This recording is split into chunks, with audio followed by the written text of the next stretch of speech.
Hello, and welcome to New Filmmakers Los Angeles in partnership with Movie Maker magazine. I am delighted to be joined again with our NFMLA alumni. Alyssa is back in the Zoom house. We're so excited with her fantastic film, Friends Call Us Unlucky. But for those that haven't seen this fantastic film, let's take a look at a clip. Okay, so it was right there. It was right fucking there. Fuck.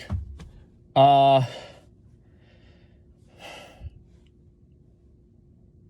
don't fucking know. Just watch the movie. Alyssa, you're back with more films.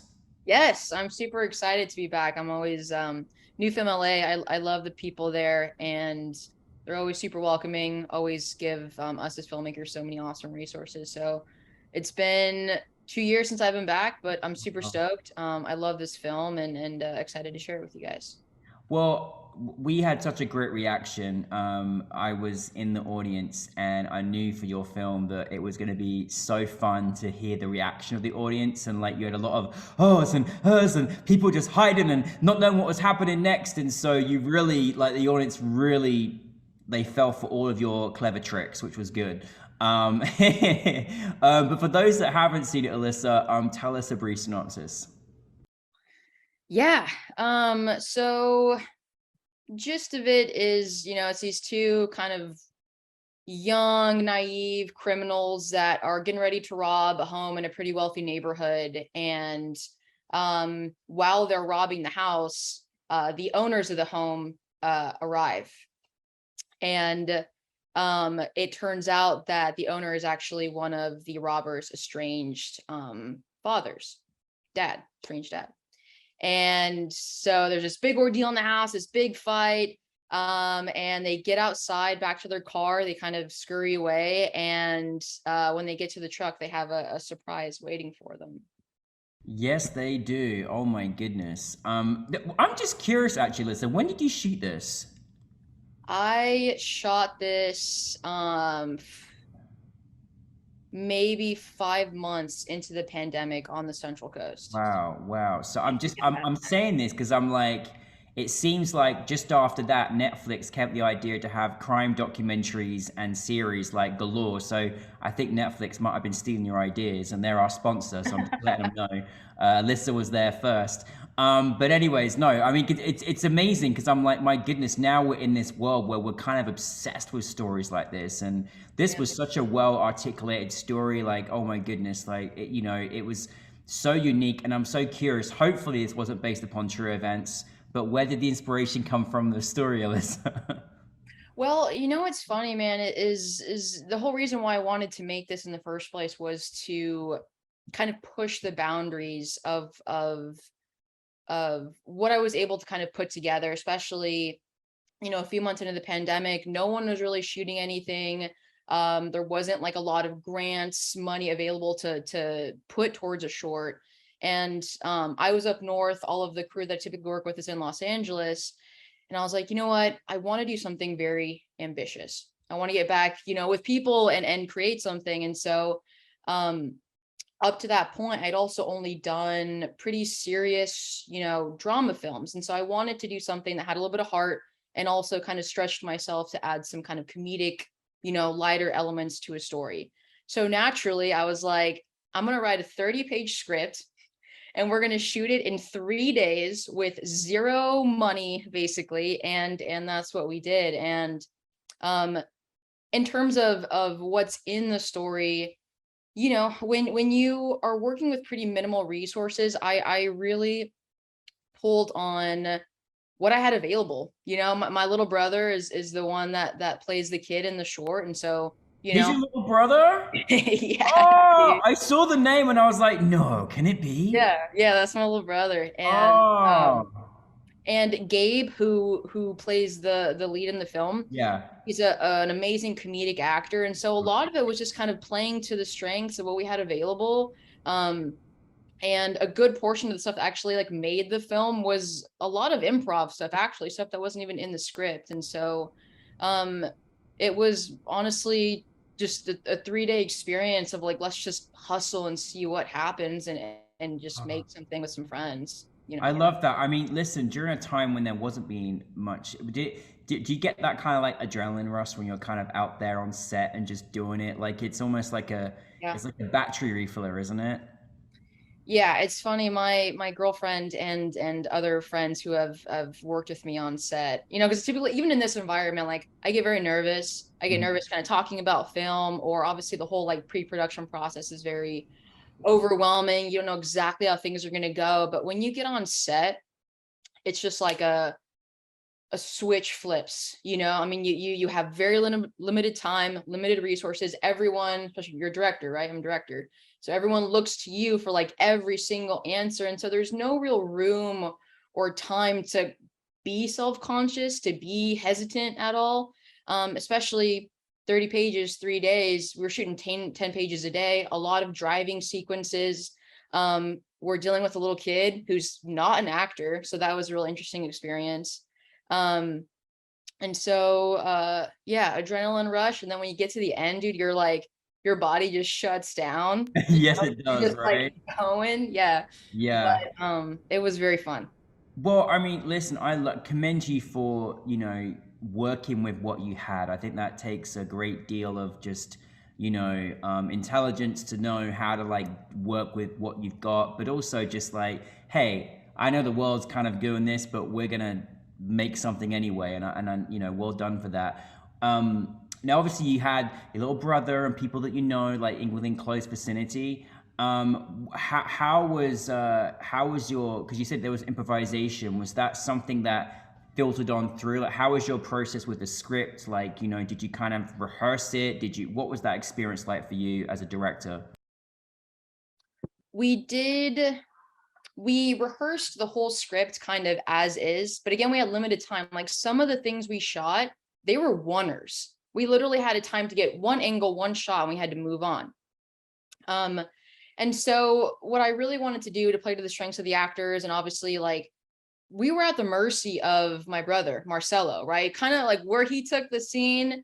Gabe and AJ, who were amazing, they had to kind of go with it. What we know, when he was having tantrums or did not want to, walk from one side of the room to the other, so then they just had to kind of on the fly toss out the script. Even if I kind of walk them through, okay, this is how this scene is played out, but here's like the core element. If things go awry, just keep this in mind, and let that be kind of like the heart of the scene, but let it kind of go where it makes sense, especially the scenes with Marcella, which often were just absolutely unpredictable with the pressure of extremely limited time. So yeah, we just rehearse and then just kind of try that, and it typically wouldn't work exactly the way we wanted, so then they would just, you know carry kind of the theme of the scene and then just kind of see where it went.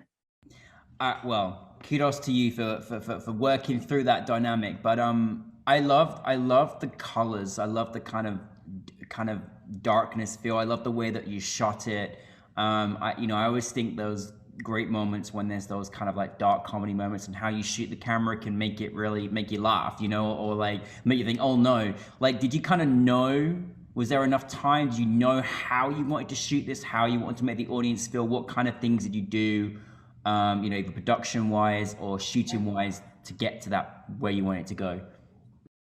Yeah, did you know what's the real theme of this whole entire movie was no time, no money. So I had quite a bit of time leading up to it to really get like to plan as much as I possibly could, because I knew once we were in it, all that was going to be gone. All shot list, storyboards, planning, it was just going to be, kind of what it was. And so me and the DP and the cam op had a lot of conversations leading up on like, how can we shoot this with minimal lights, minimal shots. So a lot of planning went into it. But, kind of on the day, you again try to keep kind of those core elements, but it was like our Carlo, our camera operator, I was like, dude, just for this scene, just stay on him and just kind of follow him, and we'll just kind of see how this plays out. So in that sense, it was a little bit chaotic, but as with any kind of prep for a film, whether you end up having an ideal schedule or it's very tight, all that prep that you do, even though it kind of all gets, typically tossed out in some sense when you're actually shooting, you hope that you can hold on to those kind of core elements of a performance, of a scene, of the plan, to where it's almost like subconscious and is kind of filtering through every kind of decision you have to make on the fly. Well, you did well with it because I just thought, whatever, I just loved the way it was shot. I could see there was a lot of thought, that went into it, and I think it worked well. Now I'm sure there were challenges along the way. I mean, it's not easy making a 30-page script in 3 days. Let's just say that. Of course, you had limited resources, but you worked well with that. What have you kind of learned from this project? What was maybe the most challenging, but what have you kind of learned from this particular project as well? I was thinking about this before we hopped on the call, and there was a lot of things with this project that weren't ideal, that went wrong, that I would consider like almost failures, and I think what I really learned was it is so tough and there's so much pressure to make a project happen, even if it's a little bit of money going into it, yeah, that's still money going into something, and I think the thing that I really took away, that I have now taken away from every project, is it's okay to have certain failures within a project. That doesn't mean the whole thing, right, is doesn't work, right? And I think that that's okay, because you can't expect to write something, put it together, especially early on in your career where you're still learning and figuring out your voice, and if you're directing, kind of how to do that, that it's okay to have things not go like ideally, but then you learn, because it is like a craft, right? You can't expect like every film, boom, it went the way I wanted, every scene turned out the way I want, the performances are great, but there are a lot of things in here that I am so happy with, proud of, and then there are other things where I'm like, I would do that totally different next time. But that doesn't mean the whole thing is bad, that it's a failure, because I wouldn't say that it is. Yeah. So I think that's something that a lot of filmmakers kind of have a hard time coming to terms with. It's like, it's okay if there's certain things within your film that aren't like ideal, but you learn and you carry that over to the next one. Well, I mean, goodness me, trusting from our audience, this definitely was not a failure because you had them entertained from start to finish. So, you did a good job. And that's what it's all about, is entertainment. And, and also as well, that's kind of the longer end of a short film. It's just like, you're in the longer spectrum. So, but people did not want it to end. I was like, are these characters having a TV series? Are they going into a feature? Like, what are we doing here? So, I mean, that's how in depth the characters were. And I think that I really enjoyed the world that you created for us. What is next for you, Alyssa? What's coming on next?